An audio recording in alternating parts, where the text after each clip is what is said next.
Selamat pagi, Shalom, Bapak Ibu, Saudara-saudari yang diberkati Tuhan. Kita bersyukur untuk anugerahnya di hari yang baru ini.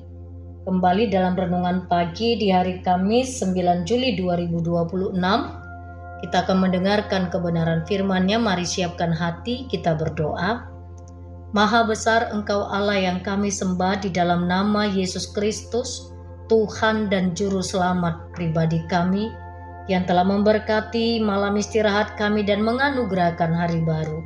Memulai hari baru ini, kami kembali akan mendengarkan sabda-Mu. Berbicaralah Engkau ya Tuhan kepada kami. Dalam nama Yesus kami berdoa. Amin. Pagi ini firman Tuhan dari kitab Yesaya pasal 48 ayat 1 sampai ayatnya yang kelima. Namun saya membaca hanya di ayat 1. Demikian firman Tuhan. Hanya di ayat 1. Dengarlah firman ini, hai kaum keturunan Yakub, yang disebut dengan nama Israel, dan bersumber dari keturunan Yehuda, yang bersumpah demi nama Tuhan, dan mengakui Allah Israel, tetapi tidak dengan sungguh-sungguh dan tulus hati. Amin. Bahaya iman formalitas. Bahaya iman formalitas itu yang menjadi tema firman Tuhan bagi kita pada pagi hari ini. Jemaat yang diberkati, di dunia yang bergerak serba cepat, rutinitas seringkali menjadi roda penggerak utama hidup kita. Mulai dari kita bangun pagi, bekerja, bersosialisasi, dan tidur kembali. Tanpa disadari, pola kehidupan yang seperti ini menyusup ke dalam kehidupan spiritual kita. Banyak orang terjebak dalam apa yang disebut sebagai iman formalitas. Sebuah kondisi di mana ritus keagamaan dijalankan dengan setia, namun kehilangan jiwanya. Demikian yang dialami oleh umat Israel. Firman Tuhan dikatakan dalam kitab Yesaya, hai kaum keturunan Yakub yang menyebut dirinya dengan nama Israel. Jemaat Tuhan, mereka disebut keturunan Yakub dan menyandang nama Israel atau nama perjanjian. Jadi Nabi Yesaya memulai dengan menyebutkan gelar-gelar rohani yang hebat yang dimiliki oleh bangsa ini. Mereka keluar dari mata air Yehuda atau yang menggambarkan garis keturunan raja-raja. Mereka bersumpah demi nama Tuhan dan menyebut diri berasal dari kota kudus. Kita bisa baca di ayat 2. Secara KTP rohani, mereka adalah orang yang menyebut diri sebagai umat pilihan. Mereka melakukan ritual ibadah mereka. Namun, perhatikan kalimat penutup di ayat 1 yang sangat menohok. Dikatakan, tetapi tidak dengan tulus, ikhlas, dan jujur. Pasal 48 ayat 1 yang terakhir dikatakan, mereka mengakui Allah Israel, tetapi tidak dengan sungguh-sungguh dan tulus hati.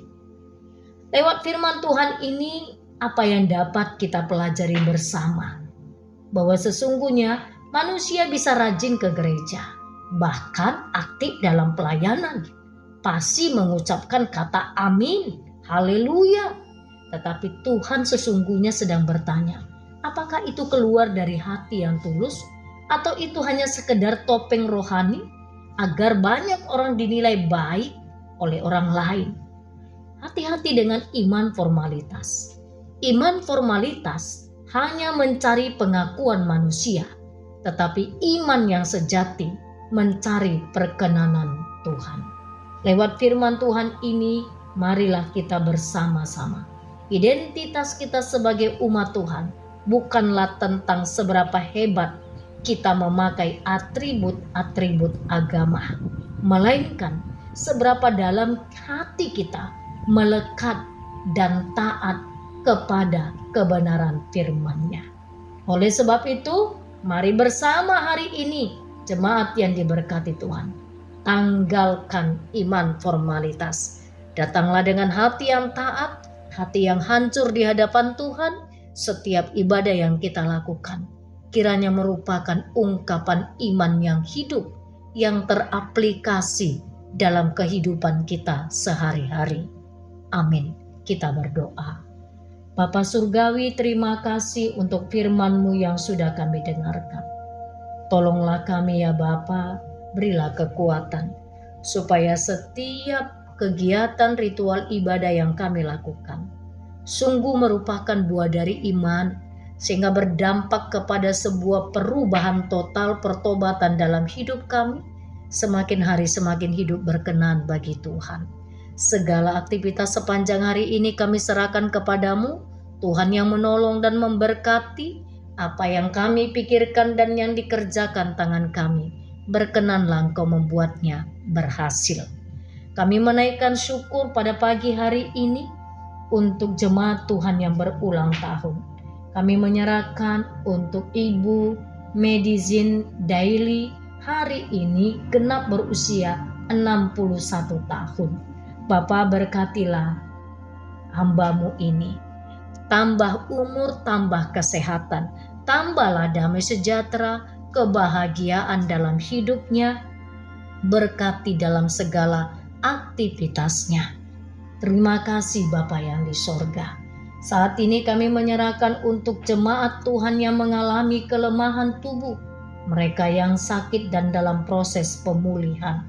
Kami bawa Inang Hinsa Boru Tambunan, ada Inang Opung Sipra Boru Panggabean, ada Inang Opung Kevin Boru Tauruk, ada Amang Arifin Nababan, ada Inang Nyonya Silitonga Boru Lubis yang kemarin baru melaksanakan operasi kista endometriosis.